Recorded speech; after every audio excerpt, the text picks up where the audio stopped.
மக்களுக்கு நல்லது பண்றதுக்கு அரசியலுக்கு வாங்கடா, கொள்ளை அடிக்கிறது கொலை பண்றதுக்கு அரசியலுக்கு. உலகமெங்கிலும் வாழ்ந்து கொண்டிருக்கின்ற எனது தாய் தமிழ் உறவுகளுக்கும் எங் தாத்தா நேயர்களுக்கும் அன்பு வணக்கங்கள். நடந்து முடிந்திருக்கிறது honourable chief minister mister Stalin தலைமையிலான 5 ஆண்டு திராவிட மாடல் ஆட்சி. இந்த 5 ஆண்டுகளில் தமிழகம் முழுக்க கொலை, கொள்ளை, வன்புணர்வு, போதை, கஞ்சா என்று இந்த தமிழகம் முழுக்க போதையில் தள்ளாடி இன்றைக்கு கரை சேர்ந்திருக்கிறது. இந்த தமிழகம் சாத்தானின் கையில் சிக்கி இருக்கிறதோ என்ற பயத்துல தான் ஒவ்வொரு நாளும் நம்ம கடந்து போய்கிட்டே இருக்கிறோம்ல. இந்த 5 ஆண்டுகளில் பறிபோன பல்லாயிரக்கணக்கான மக்களின் உயிருக்கு யார் பதில் சொல்வார்? இந்த 5 ஆண்டுகளில் பறிபோன பெண்களின் மானங்களுக்கு யார் பதில் சொல்வார்? இந்த 5 ஆண்டுகளில் பறிபோன பச்சிளம் குழந்தைகளின் உயிருக்கு யார் பதில் சொல்வார்? You should answer. Mr. Stalin, the Honorable Chief Minister of the Tamil Nadu, you should answer the question. இந்த 2026 எலெக்ஷன் இந்த கிளைமேக்ஸை எட்டிருக்குன்னா எட்டிருக்கு. இந்த நடந்து முடிந்த அந்த 5 ஆண்டுகள் அவள ஆட்சிக்கு ஒரு முடிவுரை எழுத வேண்டிய சுச்சுவேஷன் வந்துட்டு அந்த நகர்வை நோக்கி நகர்ந்துகிட்டு இருக்குன்னு வச்சுங்களேன்.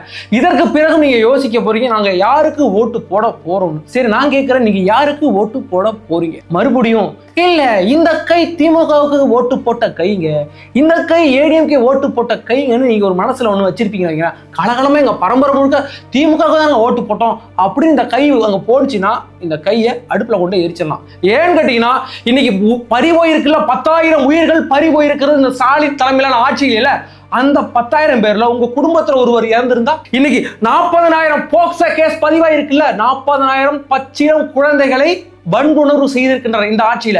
அதுல உங்க வீட்டு ஒரு குழந்தை இருந்தா இதே திமுக கொண்ட ஓட்டு போடுவீங்களா? சிந்திச்சு வாக்களிக்கணும். இந்த 5 ஆண்டுகளில் என்னென்ன அவலங்கள் நடந்திருக்கு என்பது விரிவாக பார்க்கலாம். வாங்க வீடியோக்குள்ள போலாம். நான் உங்கள் எங் தாத்தா.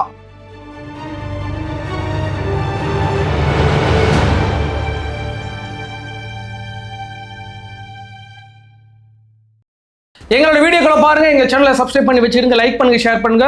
மறக்காம இந்த வீடியோவை எல்லாருக்கும் ஷேர் பண்ணுங்க. உங்க வாட்ஸ்அப்லயோ இல்லை உங்க ஃபேஸ்புக்லயோ ஒரு நபருக்காவது இந்த வீடியோ ஷேர் பண்ணுங்க. ஏன்னு கேட்டா இந்த 5 ஆண்டுகளாக இந்த நடந்த அவல ஆட்சிகளை சுருக்கமா எவ்வளவு சுருக்கமா பார்க்கலாமோ அவ்வளவு சுருக்கமா பார்க்கலாம். ஒரு ஆட்சிக்கு மிக முக்கியமானது எப்படி என்னன்னு பாத்தீங்கன்னா உளவுத்துறை. இந்த உளவுத்துறை கடந்த 5 ஆண்டுகளா என்ன செஞ்சுக்கிட்டு இருக்கு அப்படிங்கிறத பார்க்க போறோம். முதல்ல 2023ஆம் ஆண்டு சென்னை ஈசிஆர் ரோட்ல நடந்த ஏஆர் ரஹ்மானோட கான்சர்ட். இந்த கான்சர்ட் நடந்துகிட்டு இருக்கு. நம்முடைய முதலமைச்சருடைய வாகனம் அங்க போயிட்டு இருக்கு.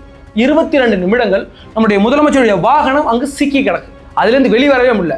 இந்த உளவுத்துறை என்ன பண்ணிக்கிட்டு இருந்துச்சு? நம் தமிழ்நாட்டுடைய முதலமைச்சர் மு க ஸ்டாலின் அவர்கள் அந்த வண்டியில பயணிச்சுக்கிட்டு இருக்கிறாருன்னா அந்த ரோட கிளியர் பண்ண வேண்டியது யாரு? இந்த உளவுத்துறை அப்பொழுது என்ன பண்ணிட்டு இருந்தது? அப்பொழுது ஒரு முதலமைச்சருக்கு இங்க பாதுகாப்பு இல்ல அப்படிங்கறத ஏத்துக்கலாமா?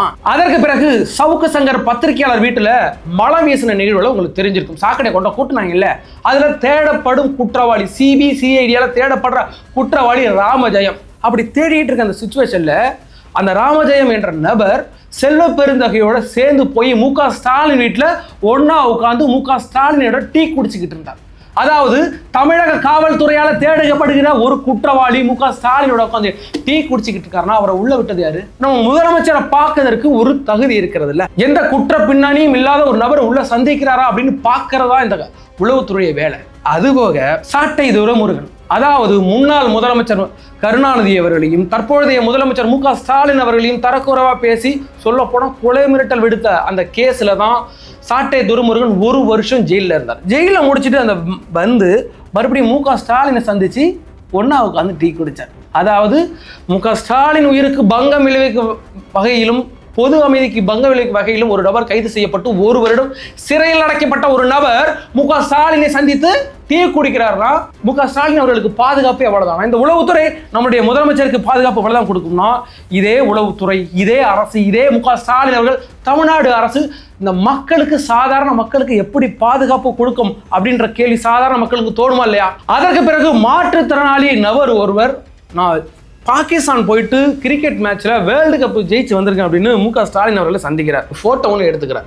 அதற்கு பிறகு மறுபடியும் போய் துணை முதலமைச்சர் உதயநிதி ஸ்டாலினை சந்திச்சு ஒரு போட்டோ எடுத்துட்டார். 2 போட்டோலையும் வேற வேற கப். அதற்கு பிறகுதான் தெரியும் அந்த மாற்றுத்திறனாளி நபர் மு க ஸ்டாலின் அவர்களையும் அது ஒரு உதயநிதி ஸ்டாலின் அவர்களையும் ஏமாத்தி உள்ள போயிருக்கிறார். அப்போ யாரனாலும் ஏமாத்தி நேரா முதலமைச்சரை பார்க்கலாம் அப்படின்னா ஏதாவது தவறான குணம் கொண்ட ஒரு நபர் மு க ஸ்டாலினை சந்திச்சு அவர் உயிருக்கு எதுவும் பாதுகாப்பு உண்டா? இந்த உளவுத்துறை எந்த லட்சணத்துல இந்த 5 ஆண்டுகள் இவங்க பணியாற்றி இருக்காங்க அப்படின்னு பார்க்கறதுக்கு இன்னொரு படி அந்த கரூர் ஸ்டாம்பேர்டு மேட்டர்.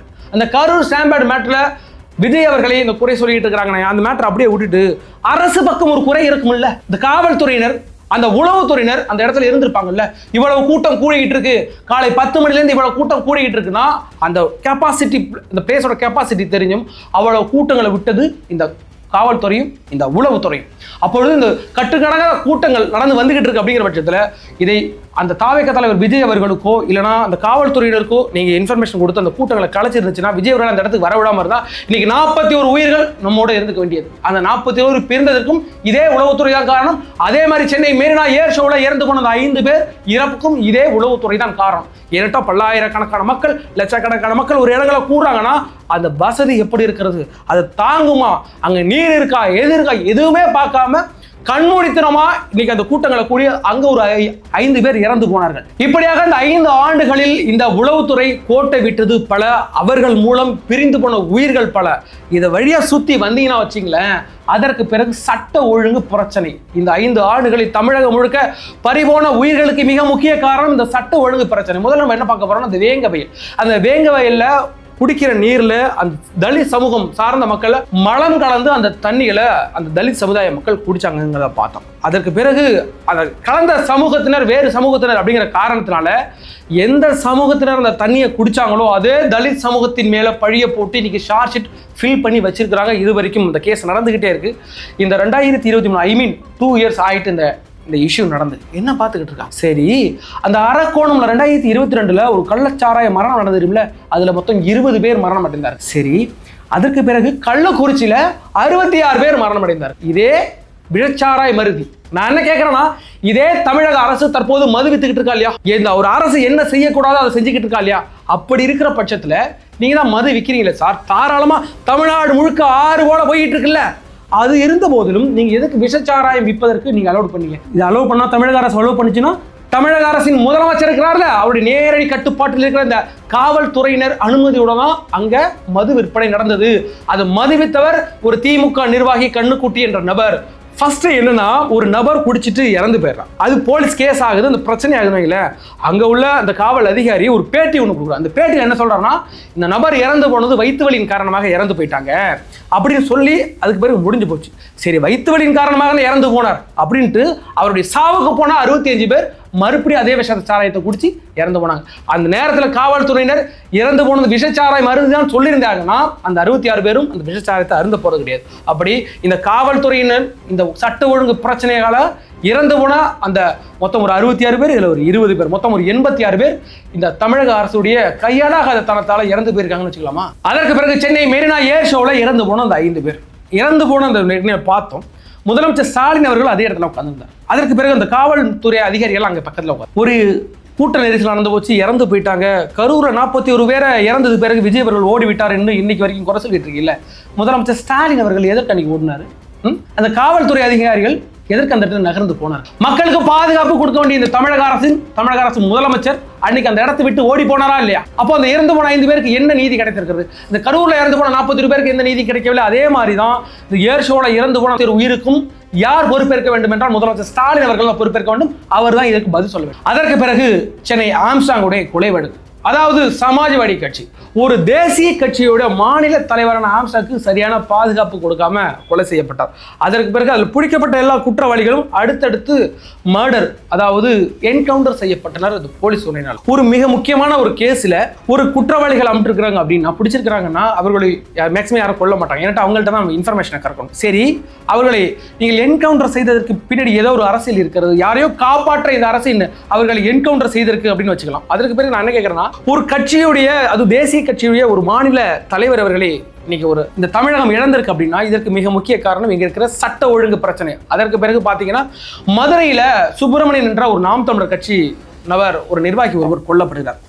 அதற்கு பிறகு திருச்சி காங்கிரஸை சேர்ந்த ஜெயக்குமார் என்ற ஒரு காங்கிரஸ் கட்சியுடைய செயலாளர் ஒருவர் கொல்லப்படுறார். இதே மாதிரி அடுக்கடுக்கா ஒரு அரசியல் கட்சியுடைய தலைவர்கள் இல்லைன்னா 2ஆம் கட்ட தலைவர்கள் இந்த ஆட்சியில தான் அதிகமாக கொலை செய்யப்பட்டிருக்கிறார். அதற்கு பிறகு ஆலந்தூர் விஜயன், அதாவது ஒரு காவல்துறை அதிகாரி கொலை செய்யப்பட்டிருக்கிறார்கள். அதுக்கு பிறகு கரூர் எம்எல்ஏ பழனியாண்டி, திமுக எம்எல்ஏ பழனியாண்டியோடைய அந்த கல்குவாரியில ஒரு இளைஞர் படுகொலை செய்யப்பட்டு எடுக்கப்பட்டதை நம்ம எல்லாம் பார்த்தோம். அந்த பழனியாண்டி ஏற்கனவே ஒரு நிருபர்களை அழைச்சிட்டு போயிட்டு உள்ள வச்சு அடிச்சு கடத்திட்டு போய் உள்ள வச்சு அடிச்சு அனுப்பி விட்டதும் பார்த்தோம். இந்த தமிழகத்துல தான், அதாவது இந்த பத்திரிகைகளுக்கும் சுதந்திரம் இருக்காது, இந்த பத்திரிகை நிருபர்களுக்கும் சுதந்திரம் இருக்காது அப்படிங்கிறத நம்ம கண்கூடா பார்த்தது இந்த பழனியாண்டி விஷயத்துல தான். அதற்கு பிறகு தமிழகமே அதிர்ந்து போனது என்னன்னா அந்த சாபர் சாதிக், அதாவது திமுகவுடைய அயலக அணி தலைவராக இருந்த சாபர் சாதிக் 2000 கோடி ரூபாய்க்கும் அதிகமான போதைப் பொருளை கடத்தி கொண்டு சென்ற வழக்கில் கைது செய்யப்பட்டார். அதற்கு பிறகு பின்னணியில் உள்ள அனைவரும் பிடிக்கப்பட்டு இன்னைக்கு ஜெயிலில் இருக்கிறார்.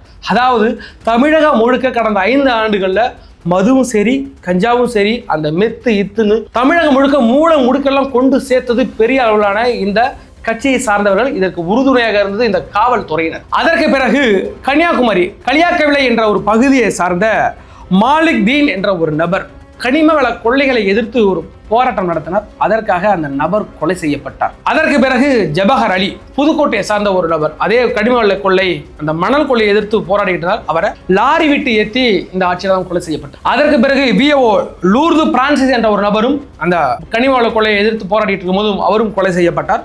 அதற்கு பிறகு கரூர் மாவட்டத்தில் மணிவாசகம் என்ற நபரும் இதே கனிம வள கொள்ளையை எதிர்த்து போராட்டம் நடந்த போது கொலை செய்யப்பட்டார்.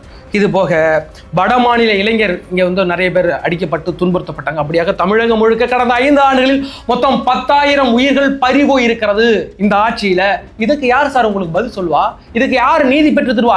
பல்லாயிரக்கணக்கான உயிர்கள் மண்ணிலும் இந்த வானத்திலும் அந்த பஸ்வமாகி போனாங்கல்ல, அவர்களுக்கு யார் நீதி பெற்று தருவார்? உங்க ஆட்சியில் நடந்த இந்த படுகொலைக்கு யார் அவர்களுக்கு நீதி பெற்று தருவார்கள்? அடுத்ததாக 5 ஆண்டுகளில் தலித் சமூகம் பெற்ற அவமானங்கள், அவர்களுக்கு நடந்த அநியாயம். அதாவது வேங்க வயலில் நம்ம ஏற்கனவே பார்த்துருக்க, வேங்க வயலில் மலம் கிடந்து அந்த தண்ணி அவர்களே குடித்துட்டு இன்னைக்கு அவர்கள் மேலேயே வழக்கு தொடரப்பட்டு சார்ஜ் ஷீட் போட்டிருக்காங்க.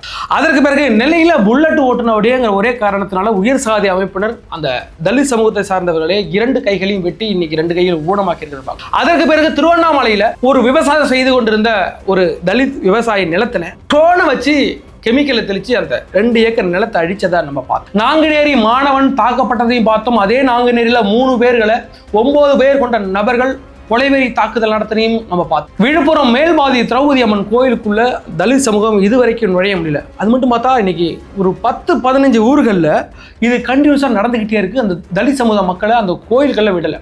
சொல்ல போனா இதை மதுரை உயர் நீதிமன்றமே கவனிச்சு ஒரு தீர்ப்பு ஒன்று சொன்னாங்க. அதாவது அந்த தலித் சமுதாய மக்களை உள்ள எப்படியாவது அந்த கோயில்கள் நீங்க கொண்டு போகணும், ராணுவத்தை வச்சினாலும் நீங்க கொண்டு போயே ஆகணும்னு கட்டளை இட்டது இந்த தமிழக அரசுக்கு. இது வரைக்கும் அவங்க பண்ணவே இல்லைப்பா. அதே போல அந்த விழுப்புரம் மேல்வாதி திரௌபதி அம்மன் கோயிலுக்காக இருந்தாலும் சரி, அதற்கு பிறகு தென்முடியார் திருவண்ணாமலையில் உள்ள தென்முடியார் கோயிலுக்கும் உள்ளேயும் இதே தலித் சமூகத்தினர் உள்ள அளவு பண்ணவே இல்லை. புதுக்கோட்டையில் உள்ள வடகாடு மாரியம்மன் கோயிலுக்குள்ளேயும் அதே தலித் சமூகத்தினர் இதுவரையும் அளவு பண்ணவே இல்லை. அரியலூர் மாவட்டம் புதுக்குடி ஐயனார் கோயிலுக்குள்ளேயும் இதுவரைக்கும் அந்த தலித் சமூகத்தினரை ஒரு சாதி அமைப்பினர் உள்ள அளவு பண்ணவே இல்லை. கரூர் சின்னாபுரம் மாரியம்மன் கோயிலுக்குள்ளேயும் இதே விஷயம் நடந்துகிட்டு இருக்கு. அதற்கு பிறகு பல ஊர்கள் இருக்கிற ஊராட்சி மன்ற தலைவர்கள் அங்க தலித் சமூகத்தினராக இருந்தா அவர்களை அந்த கட்டடத்துக்கு உள்ள விடுவது அனுமதி மறுக்கப்படுகிறது. தேசிய கொடியேற்ற அனுமதி மறுக்கப்படுகிறது. அவருக்கு சேர் கொடுக்க அனுமதி மறுக்கப்படுகிறது. சொல்ல போனால் தற்போது விசிக தலைவர் திருமாவளவன் அவர்களுக்குமே சேர் கொடுக்க அனுமதி மறுக்கப்படுகிறது அப்படிங்கிறத நம்ம பார்க்குறோம். இன்னைக்கு விசிக கொடி எங்கேயுமே பறக்காது. ஏன்டா பறந்தா அந்தந்த பகுதியில் உள்ள திமுக ஆட்களே அதை உடச்சி கீழே இறக்கிட்டுறாங்க. இன்னைக்கு இந்த 5 ஆண்டுகளில் தலித் சமூகத்துக்கு நடந்திருக்கல அந்த அவல நிலை, அது இதுவரைக்கும் எந்த ஆட்சியிலுமே நடக்காத மிக கேவலமான ஒரு ஆட்சி நடந்து கொண்டிருக்கிறது. சொல்லப்போனால் இதுக்கு தலித்துகளின் பிரதிநிதியாக இன்னைக்கு கருதப்படுகிற திருமாவளவன் அவர்களே இதுக்கு முட்டு கொடுக்குற அளவுக்கும் அதை கண்டுக்காம கடந்து போற அளவுக்கும் இந்த தலித் சமுதாய மக்களுடைய நலனை அறிவாலயம் வாசல்ல அடகு வச்சுட்டு 6 சீட்டுக்கும் 4 சீட்டுக்கும் இன்னைக்கு கையேந்து நிக்கிற நிலையை பார்க்கிறோம். இந்த தலித் சமுதாய மக்களுக்கு ஒரு விடிவு காலம் வர வேண்டும் என்றால் நீங்க ஒருபோதும் இந்த திமுக அரசுக்கு நீங்க ஓட்டு போட்டுடவே கூடாது. அடுத்ததாக ஸ்டாலின் அவர்களுடைய இந்த திராவிட மாடல் ஆட்சியில பெண்களுக்கான பாதுகாப்பு இருக்குல்ல, அது ரொம்ப சிறப்பா இருந்துச்சுல்ல. அந்த சிறப்பா என்னென்ன நடந்துச்சு அப்படிங்கிறது பார்க்க போறோம். 2022ஆம் ஆண்டு கனிமொழி திமுக எம்பி கனிமொழி அவர்கள் பங்கு பெற்ற ஒரு மகளிர் திமுக மகளிர் மாநாட்டில் ஒரு பெண் காவலருக்கு ஒரு பாலியல் தொந்தரவு கொடுக்கப்பட்டது ஒரு திமுக நிர்வாகி. புரியல? அதாவது திமுகவுடைய துணை பொதுச் செயலாளராக இருக்கக்கூடிய கனிமொழி இருக்கிறாங்கல்ல, எம்பி கனிமொழி, முக ஸ்டாலின் அவருடைய தங்கச்சி, அவர் கலந்து கொண்ட பெண்கள் மாநாட்டில் திமுக பெண்கள் மாநாட்டில் ஒரு நிர்வாகியின் மூலம் அங்கு பாதுகாப்பு பணியில இருந்த ஒரு பெண் காவலருக்கு பாலியல் தொந்தரவுன்னு கொடுத்தாங்க. அதாவது ஸ்டாலின் ஆட்சியில் ஸ்டாலின் அவருடைய தங்கச்சி கலந்துக்கிட்ட ஒரு மாநாட்டில் ஒரு பெண் பாதுகாவலருக்கு அங்கே வந்து பாதுகாப்பு இல்லைன்னு பார்க்குறோம். அதுக்கு பிறகு திருவள்ளூர் மாவட்டத்தை சார்ந்த ஒரு திமுக கவுன்சிலர் ஒருவர் அங்கே ஒரு விமான பணிப்பெண்ணுக்கு பாலியல் தொந்தரவு கொடுத்தது உங்களுக்கு தெரியும். அதற்கு பிறகு கிருஷ்ணகிரியில் ஒரு திமுக இளைஞரணி செயலாளர் 2.5 வயசு குழந்தைக்கு பாலியல் தொந்தரவு கொடுத்து அந்த குழந்தை கொல்லப்பட்டார். அதற்கு பிறகு அந்த செயலாளரை கைது செய்யவே 2.5 மாசம் கஷ்டப்பட்டாங்க போலீஸ். அந்த அளவுக்கு திமுக அவர்களுக்கு அந்த பாதுகாப்பு கொடுத்திருந்தது. கொஞ்சம் வருஷத்துக்கு முன்னாடி ஈசிஆர் ரோட்ல ஒரு 5 பெண்கள் போனாங்க. அவங்கள ஒரு திமுக கொடி பொருத்திய ஒரு கார் ஒன்று துரத்திட்டு போனுச்சு. அதெல்லாம் உங்களுக்கு ஞாபகம் இருக்கா? அதுவும் இதே திமுக ஆட்சியில் நடந்துச்சு. அண்ணா பல்கலைக்கழகத்தில் படிக்க சென்ற ஒரு மாணவியை ஞானசேகரன் என்ற ஒரு திமுக விசுவாசி பாலியல் வன்புணர்வு செஞ்சதும் இதே ஆட்சியில தான். அதற்கு பிறகு அந்த பெண்ணுடைய அடையாளங்களே காவல்துறையினரே வெளியிட்டாங்க அப்படின்ற பெரிய இஷ்யூ ஆனிச்சு. அதற்கு பிறகு சென்னை உயர்நீதிமன்றம் அதற்கான கண்டனங்களையும் 25 லட்சம் ரூபாய் அந்த பெண்ணுக்கு கொடுக்கணும் அப்படிங்கிறதையும் ஒரு தீர்ப்பாக எழுதுனாங்க அப்படிங்கிறத பார்த்தோம். அதற்கு பிறகு விளாத்திக்குளத்தில் ஒரு 12வது படிக்கிற பெண் பாலியல் வன்புணர்வு செய்யப்பட்டு கொலை செய்யப்பட்டார். எதற்கு அந்த பெண் அங்கே போனாங்க அப்படின்னு திமுக ஆட்களே கேட்டாங்க. அந்த பெண் போனது ஒரு காலை கடனை கழிக்க. ஏன் காலை கடனை கழிக்க அங்கே போனாங்கன்னா அவங்க வீட்டில் கழிப்பட வசதி கிடையாது. அப்படிப்பட்ட அந்த திமுக ஆட்சியில் பெண்களுக்கு பாதுகாப்பு இல்லைங்கிறதுக்கு இது முக்கிய சான்றாக விளங்குகிறது. அதற்கு பிறகு திமுக நிர்வாகி தெய்வ செயல் தன்னுடைய மனைவியை பாலியல் ஒரு தொழிலுக்கு கொண்ட தள்ளிவிட்டார் அப்படின்ற செய்திகள், அதிர்ச்சியான செய்திகள் பரவணுச்சு. அதற்கு பிறகு கோயம்புத்தூர்ல அந்த விமான நிலையத்துக்கு பக்கத்துல ஒரு பெண் பாலியல் வன்புணர்வு செய்யப்பட்டார். அதுவும் இதே திமுக ஆட்சியில தான். பல்லாவரம் திமுக எம்எல்ஏ வீட்டில் வேலை செஞ்ச ஒரு சின்ன பெண்ணு அந்த எம்எல்ஏ மற்றும் எம்எல்ஏவுடைய மகன் மருமகள் எல்லாம் சேர்ந்து கொடுமைப்படுத்தின அந்த காலகட்டங்களில் உங்களுக்குலாம் ஞாபகம் இருக்கும். அதாவது கொரோனா 2021 ஸ்டார்டிங்கில். இப்படியாக தமிழகம் முழுக்கும் இது இன்னைக்கு வந்து 40,000க்கு மேற்பட்ட போக்சோ கேஸ் பதிவாயிருக்கு. இளம் குழந்தைங்க, சின்ன குழந்தைங்க, ஒரு 2 வயசுல இருந்து இன்னைக்கு வந்து ஒரு 16 வயசுக்கு உட்பட்ட பெண்கள் மட்டுமே 40,000 போக்சோ கேஸ் பதிவாயிருக்குன்னா இது 70 வயசு கிழவியில இருந்து ஒரு 2.5 வயசு குழந்தை வரைக்கும் இந்த தமிழ்நாட்டில் பாதுகாப்பு இல்லாத சூழ்நிலை நிலவிட்டு இருக்கு. இன்னைக்கு ஒரு பெண் பள்ளிக்கூடத்துக்கு போனா பயம், இன்னைக்கு ஒரு பெண் கல்லூரிக்கு படிக்க போறதுக்கு பயம், இன்னைக்கு ஒரு பெண் வீட்டை விட்டு வெளியில போறதுக்கே பயம்னா இந்த திமுக ஆட்சியில பெண்களுக்கு பாதுகாப்பு இருக்கா இல்லையான்ற கேள்வி இருந்தது. கடந்த ஒரு 6 மாதம் மட்டும் தினம் 2 ஒரு கேஸ் வரும். தினம் 2 பெண்களை எங்கேயாவது துன்புறுத்திட்டாங்க, ஒரு சின்ன பெண்ணை துன்புறுத்திட்டாங்க. அது மட்டும் இல்லாமல் இந்த அரசாங்கத்திற்கு எதிராக கேள்வி கேட்கக்கூடிய எல்லா பெண்களையும் இந்த திமுக ஐடிவிங் என்ற பேர்ல இன்னைக்கு மாணவங்க படுத்திக்கிட்டு இந்த பெண்களை வாயே திறக்காத அரசியல இந்த திமுக அரசை எதிர்த்து ஏதாவது ஒரு பெண் கேள்வி கேட்டா அந்த பெண்ணை கேரக்டர் அசாசினேட் பண்றதுல இந்த திமுக அரசு முனைப்பாக இருக்கிறது. அது மட்டும் இல்லாமல் இங்க சாதாரண மக்களா இன்னைக்கு இந்த ஆட்சியில கடந்த 5 ஆண்டுகள்ல இந்த பெண்கள் குழந்தைகள்னு இன்னைக்கு பட்ட அவலங்கள் இருக்குல்ல, இதற்கு 2026 அதே பெண்கள் உங்களுக்கு பதில் சொல்வார். அதற்கு பிறகு திமுக அரசு கொடுத்த வாக்குறுதிகள் சொல்லா துயரத்தில் நாங்கள் ஆழ்ந்து கொண்டிருக்கின்றோம். அதாவது 505 வாக்குறுதிகளை 2021 மு.க. ஸ்டாலின் அவர்கள் மக்களுக்கு தெரிவித்து அதை வச்சு ஆட்சிக்கு வந்தார் மு.க. ஸ்டாலின் அவர்கள். அவர்கள் கொடுத்த வாக்குறுதியை நாங்கள் ஒரு 80% ஃபுல்ஃபில் பண்ணிட்டோம் அப்படின்னு ஸ்டாலின் அவர்கள் சொல்றார். அதாவது 80% வாக்குறுதிகளை நாங்கள் நிறைவேற்றி விட்டோம்னு சொல்றீங்கல்ல. ஆனால் தங்கம் தென்னரசு அவர்கள் சட்டமன்றத்தில் ஒரு ரிப்போர்ட் ஒன்று கொடுத்திருந்தார். அந்த ரிப்போர்ட் படி மொத்தம் நிறைவேற்றப்பட்ட வாக்குறுதிகள் 206. அதற்கு பிறகு செயல்பாட்டில் உள்ளவை 170. அதற்கு பிறகு நிலுவையில் இருக்கிறது 32 வாக்குறுதிகள். மத்திய அரசு ஒப்புதலுக்காக காத்திருக்கிற வாக்குறுதிகள் 33. அதற்கு பிறகு நடைமுறைக்கே சாத்தியம் இல்லாத வாக்குறுதிகள் 20. ஆக மொத்தத்தில் நீங்க இதுவரை நிறைவேற்றப்பட்ட வாக்குறுதிகள் வெறும் 206. 505ல் 206 வெறும் 40.9% ஓட்டுறான். அதாவது வெறும் 40% வாக்குறுதிகள் தான் நீங்க நிறைவேற்றிருக்கீங்க. அப்படி என்ன எண்ணத்துல நீங்க 80% வாக்குறுதிகளை நீங்க நிறைவேற்றிட்டேன்னு சொல்றீங்க? இந்த திமுக அரசு கடந்த முறை வருவதற்காக கொடுத்த வாக்குறுதிகள்ல பல வாக்குறுதிகள் நிறைவேற்றப்படலன்னு பார்க்கிறோம். ஸ்டாலின் அண்ணாச்சி நீட்டு ரத்து என்னாச்சு? ஸ்டாலின் அண்ணாச்சி கல்விக்கடன் ரத்து என்னாச்சு? ஸ்டாலின் அண்ணாச்சி நீங்க கொடுத்த வாக்குறுதி சிலிண்டருக்கு 100 ரூபாய் மானியம் என்னாச்சு? ஸ்டாலின் அண்ணாச்சி மாதம் ஒரு முறை கரண்ட் பில்லை நாங்க எடுப்போம்னு சொன்னீங்களே அது என்னாச்சு? ஸ்டாலின் அண்ணாச்சி நகை கடன் ரத்து என்னாச்சு? ஸ்டாலின் அண்ணாச்சி விவசாய கடன் ரத்து என்னாச்சு? ஸ்டாலின் அண்ணாச்சி அரசு ஊழியர்களுக்கு பழைய ஓய்வூதிய திட்டம் தருவேன்னு சொன்னீங்களே அண்ணா என்னாச்சு? ஸ்டாலின் அண்ணாச்சி 4000 கோடி ரூபாய் ஒதுக்கினீங்களே சென்னை வெள்ளத்துக்கு அது என்னாச்சு? ஸ்டாலின் அண்ணாச்சி கொடநாடு கொலை வழக்க நாங்க வந்தா விசாரிப்போம்னு சொன்னீங்களே அது என்னாச்சு? ஸ்டாலின் அண்ணாச்சி அதாவது முன்னாள் முதல்வர் ஜெயலலிதா அவருடைய மரண வழக்க நாங்க மீண்டும் விசாரிப்போம்னு சொன்னீங்களே அது என்னாச்சு? ஸ்டாலின் அண்ணாச்சி தூத்துக்குடி துப்பாக்கி சூட்டை நாங்க மறுபடியும் விசாரிச்சு அதுக்கு நீதி கொடுப்போம்னு சொன்னீங்களே என்னாச்சு? அது எல்லாம் மண்ணோட மண்ணாச்சு.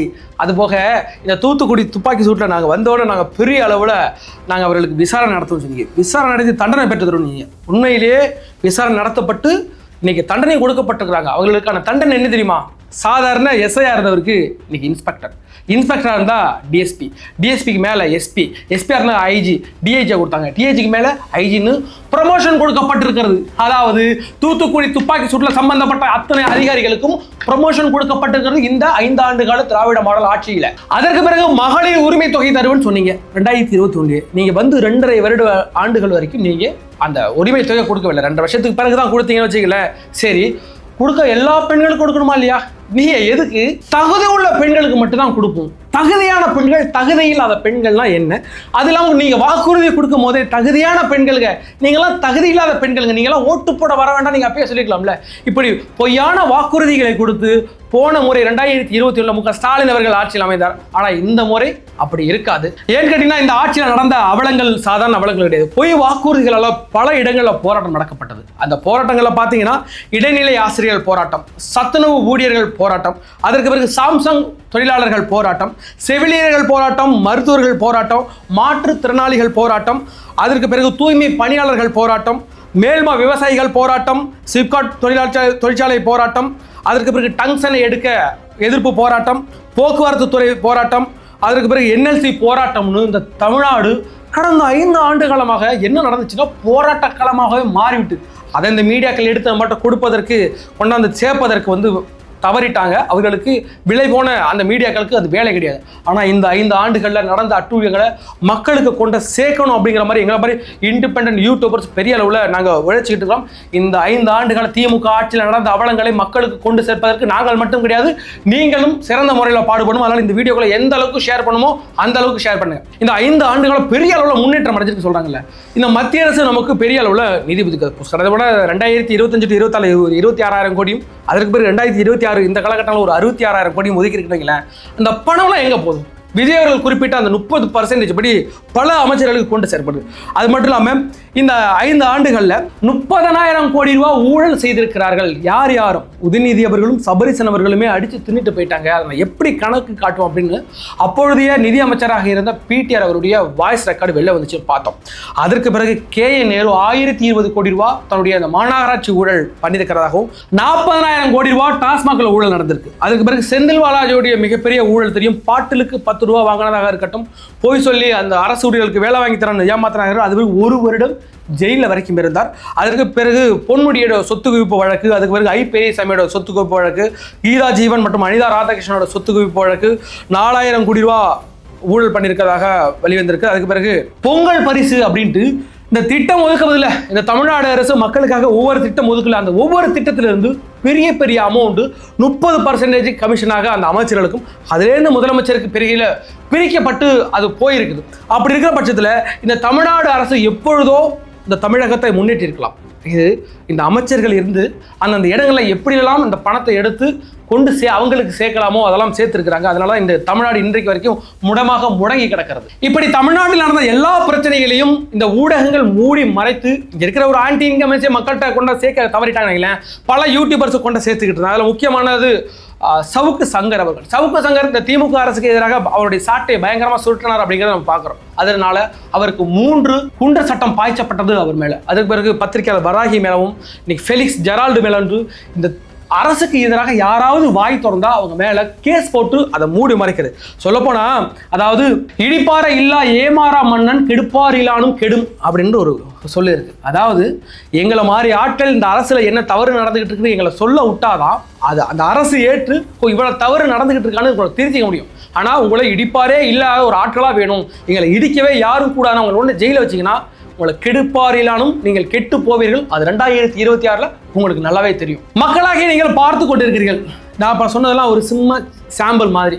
இது இல்லாமல் வெளிவர துடிக்கிற பல விஷயங்கள் இன்னும் முடங்கி கிடக்கு அப்படிங்கிறத பார்க்குறோம். நான் என்ன சொல்கிறேன்னா, இன்னைக்கு நமக்கு தெரிஞ்ச விஷயங்கள் அவ்வளோதான். எவ்வளோ விஷயங்கள் தெரியாமல் இருக்குது. எத்தனையோ கூட இன்னைக்கு 40,000 போக்சா கேஸ் தான் பதிவாயிருக்கு. எத்தனையோ குழந்தைகள் அவனுடைய தாய் தகப்பன் இல்லை என் பொண்ணோட வாழ்க்கை கெட்டு போயிடும், அதனால நான் சொல்லலை, எங்கள் மானம் போயிடும், குடும்ப மானம் போயிடுன்னு பல பேர் அந்த போலீஸ் ஸ்டேஷன் பக்கமே போகிறதில்ல. அங்கே போனால் எப்படிப்பட்டது நடக்கும் அப்படிங்கிறது தெரியுமில்ல. ஏற்கனவே சென்னையில் ஒரு அண்ணா நகரில் ஒரு சின்ன குழந்தைய பாலியல் துன்புறுத்தல் பண்ணிட்டாங்க. அதை கேஸ் கொடுக்க போன அந்த பேரண்ட்ஸையே ஒரு நாள் முழுக்க அந்த நிர்வாணப்படுத்தி அந்த ஸ்டேஷனில் வச்சுருந்தாங்கல்ல. அப்படி இருக்கிற பட்சத்தில் இந்த தமிழக மக்களுக்கே இந்த போலீஸை கண்டா பயம் வருது இல்லை. அதனால பல விஷயங்கள் மூடி மறைக்கப்பட்டிருக்கின்றன.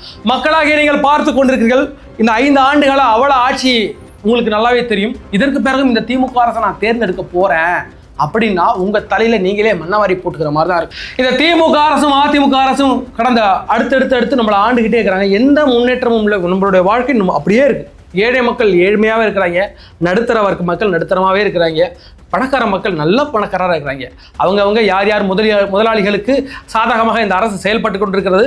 அப்படிப்பட்ட முதலாளிகள் தான் நம்மள மாதிரி ஆட்களை ஆட்டி படைச்சிக்கிட்டு இல்லை நான் உங்களுக்கு 2000 தரேன், இல்லை 3000 தரேன், 5000 தரேன்னு அந்த பணத்தை கொடுத்து இன்னைக்கு உங்களோட ஓட்டை வாங்கிக்கிட்டு ஆனால் நாளைக்கு உங்களுக்கு இழப்பு அப்படிங்கிற பட்சத்தில் அவர்கள் எந்த இடத்துல வந்து நிற்க மாட்டாங்க. அதனால தமிழக மக்களாகிய நீங்கள் சிந்திச்சு வாக்களிங்க. உங்களுடைய குரல் சத்தமாக விசில் சின்னத்தில் ஒழிச்சா மிக சிறப்பு. ஏன்னு கேட்டா இந்த 2 திராவிட கட்சிகளும் ஆண்டு நம்மளுக்கு எந்த பயனும் கிடையாது. நம்மளோட சத்துக்களை நம்மளோட புழிஞ்சு எடுத்துக்கிட்டு இன்னைக்கு நம்மள அப்படியே தூக்கி போட்டுறாங்க. நீ ஓட்டு போட்டதுக்கு நீ ஒரு சாதாரண வாக்காளன், அவ்வளவுதான், அதுக்கு பேருக்கு முடிஞ்சு விடும். அதனால மாற்றத்தை தேடிய புதிய பயணத்தில் நாம் பயணித்துக் கொண்டிருக்கிறோம். அதனால உங்களுடைய புரட்சி ஒரு விரல் புரட்சி விசில் புரட்சியாக மாறி விசில் சின்னத்தில் வாக்களித்தால் நம்மளுடைய அடுத்த 5 ஆண்டுகால ஆட்சி மிக சிறப்பாக இருக்குங்கிற நம்பிக்கை எனக்கு இருக்கு. அப்படி ஒருவேளை விசில் சின்னம் வந்து விஜய் அவர்கள் ஆட்சி வந்தும் இந்த தமிழகம் மாறலன்னா அவரை தூக்கி போட்டு இன்னொரு ஆளை தேர்ந்தெடுக்க நம்ம தயங்க போறதே கிடையாது. அதனால ஒரே ஒரு மாற்றம், இந்த பெரும் புரட்சியில நம்மளாம் கலந்துகிட்டு விசில் சின்னத்தை வாக்களிக்க உங்களோட தாழ்மையை கேட்டுக்கொள்கிறேன். வேற ஒரு வீடியோ சந்திக்க வரை உங்களிடம் விடைபெறுவது நான் உங்கள் யங் தாத்தா.